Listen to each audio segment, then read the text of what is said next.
Fala pessoal, sejam todos bem-vindos a mais um vídeo aqui do NS Futebol, dia de semifinal da Copa do Mundo Feminina 2023, tá?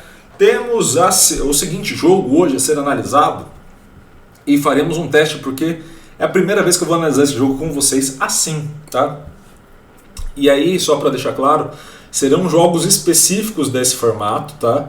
Ou seja, finais de competição, semifinais, então assim, tem menos jogadores envolvidos, isso, exatamente, para não deixar para todo mundo tudo igual, mas saibam que nos principais jogos a gente vai ter um tratamento específico com os dados de uma maneira mais criteriosa e também a gente vai ter uma análise mais completa, mais densa para vocês. Então vamos a isso já neste formato novo, tá? E aí temos já o que a gente já está acostumado aqui no canal a trazer para vocês, que é a análise já desse perfil das equipes e também do overall. O overall 62 para a Espanha, 61 para a Suécia, ou seja, um empate técnico basicamente, tá? Então você não tem aí uma grande diferença entre as duas equipes e ao não ter essa grande diferença você me pergunta, Iago, o que você bebeu? Porque eu estou vendo todas as setinhas apontadas para a Espanha, mas você me fala que a Espanha não é franca favorita contra a Suécia. Calma que você vai entender. Onde estão as principais setinhas que a gente tem que olhar? Chute, gol e defesa. São as três principais setinhas que vocês vão ter que olhar. Sim, duas estão apontadas para a Espanha e uma está apontada para a Suécia. Mas percebam o seguinte. A que está apontada para a Espanha, eu até vou desenhar essa parte porque fica mais fácil. A que está apontada para a Espanha, você tem 20 a 19, ou seja, de novo empate técnico. Na hora do vamos ver, na hora para converter gol, as duas equipes convertem mais ou menos a mesma coisa, tá? Um pouquinho mais para a Espanha, mas por quê? Porque ela tem um volume maior de finalizações, aí sim uma diferença bem grande entre as duas equipes na hora de finalizar. Então o que a gente pode esperar desse jogo? Uma posse de bola alta da Espanha, uma Espanha que progrida, uma Espanha que recupere rápido, recupere mais vezes, que recupere mais próximo do gol adversário, tá? Então você pode esperar uma Espanha que controle o jogo de fato, mas uma Espanha que ao conseguir maior taxa de conversão e finalizar desperdiça mais do que a Suécia. Onde está esse desperdício a mais do que a Suécia? Tá, justamente de você sair dessa nota 27 para 19 e a outra você sair de 52 para 20. Ou seja, é natural que você atinja a meta e não consiga converter tudo, que pare na goleira algumas vezes. Mas a Espanha para muitas vezes na goleira. E a equipe da Suécia para bem menos proporcionalmente. Tá? E esse cenário de proporções faz com que você tenha na principal nota um equilíbrio entre as duas equipes. E a vantagem que você tem aqui na finalização para a Espanha, essa grande vantagem, ela passa a sumir numericamente nesses dois pontos. No bloqueio e na defesa da goleira, onde você tem índices maiores para a Suécia e aí maiores com uma certa diferença. 17 para 12, 38 para 28. Então assim, você tem uma diferença pendente para a Suécia na defesa e uma diferença pendente para a Espanha no ataque. Quando você começa a observar as duas, você pode entender que o saldo tende a equilibrar. Então você olha para a defesa mais forte de uma com o ataque mais forte da outra e aí você começa a equilibrar. O que isso quer dizer para a gente? Isso quer dizer que é um jogo onde quando a gente for observar, a gente vai ter a sensação de domínio da Espanha. Então isso vai ficar uma sensação, você vai colocar lá na Cazé TV, vai estar observando e vai falando, nossa, a Espanha está dominando o jogo. Quando você estiver ali observando a Espanha dominando o jogo, vai ter um problema. Essa Espanha vai encontrar dificuldades em entrar na área, em pisar mais vezes na área, em conseguir finalizar com mais tranquilidade para fazer o gol. E além disso, vai ter uma dificuldade de conversão para gol. Ou seja, você vai conseguir ver um domínio muito grande, mas uma dificuldade em converter. O contra-ataque da Suécia, por mais que a gente não veja um número de passes, um número de ações muito alto da Suécia, vai ser parecido. Então o número de chances criadas vai ser mais ou menos ali igual entre as duas equipes, por isso esse nível mais equilibrado entre as duas, tá? E aí vamos para a novidade neste canal, que é o seguinte, aí temos a escalação da Espanha e entender principalmente o que é o elenco, aí pensando nas 11 titulares, né, nessa primeira parte das 11 titulares, e o que é a formação do grupo como um todo, e esse grupo como um todo também com as reservas. Por quê? Porque a gente está olhando ali um cenário onde você tem ao longo do jogo titulares e reservas.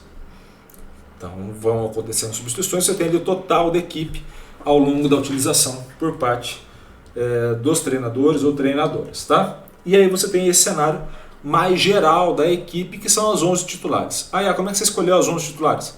Pela última partida. Então, assim, a última partida é eliminatória, as alterações feitas pelos técnicos deverão ser mantidas daqui até o final da competição, ou não vai modificar muita coisa. Então, são essas as 11 titulares da Espanha. Na Espanha, você passa a ter uma noção de tempo de 73%. O que isso quer dizer? Eu consigo alternar bem, tá? Então, se você imaginar mais ou menos que a equipe titular fica 70% do tempo dentro do jogo. Ou seja, eu consigo trocar 30% desse tempo pelas reservas, tá? Em tese, pelas reservas. A Espanha passou por algumas modificações. Então, isso tem um impacto direto aí, tá? Então, você vai ter esse cenário, onde você vai ter, dentro do overall, ou seja, da nota por posição, uma nota 44. Então, o que isso quer dizer? Quando você for olhar o overall da equipe, você vai ter na equipe da Espanha algumas dificuldades. Onde estarão as dificuldades de realização por posição? Você tem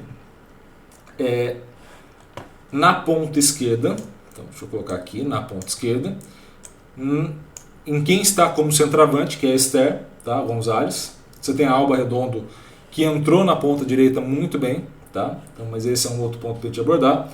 Você passa a ter, nesse cenário ainda, a Bonmati, eu vou apontar depois ela de forma muito específica, as laterais da Espanha, as duas laterais, e as duas zagueiras, tá?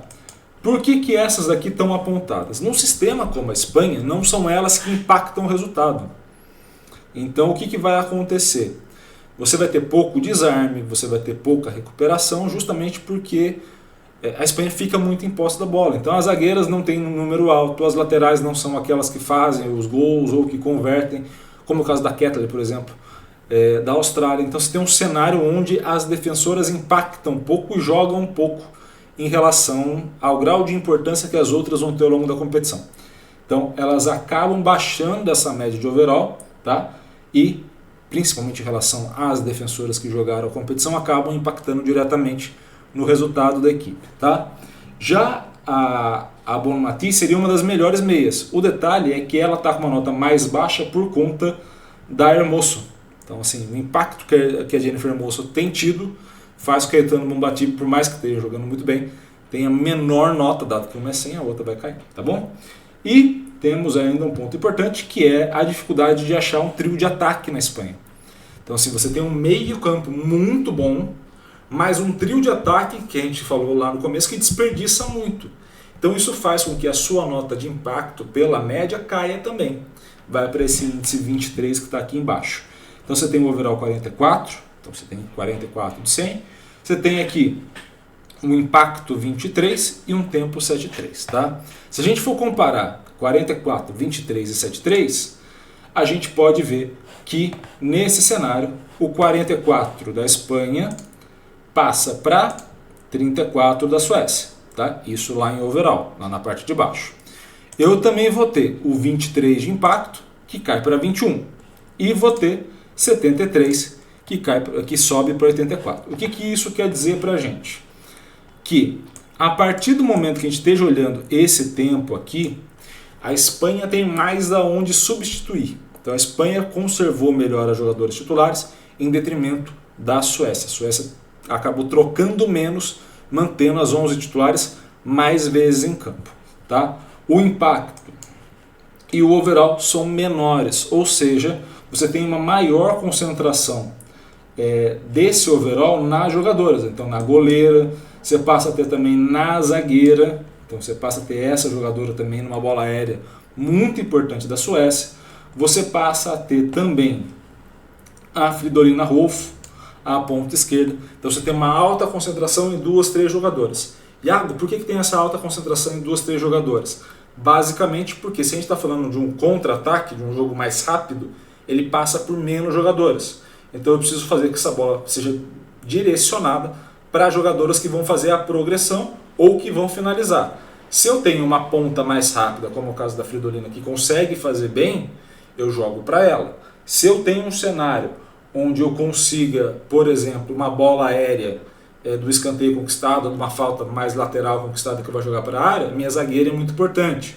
Se eu tomo muita pressão porque eu passo mais tempo sem a posse, minha goleira se torna muito importante nesse modelo. Então você perceba como as coisas estão mais ajustadas, estão mais focadas nessas jogadoras. Outro destaque que a gente pode fazer também é para a meia, para Rubensson, também é importante, e também para Angel Daul, também outra meio campista.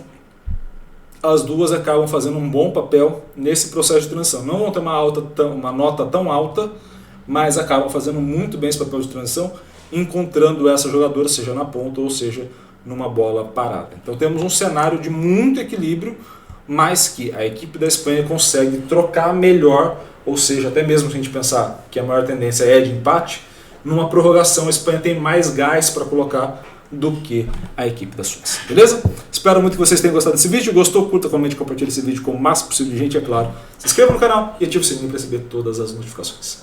Um grande abraço a todos, obrigado pelo carinho e pela audiência e valeu! Até a próxima!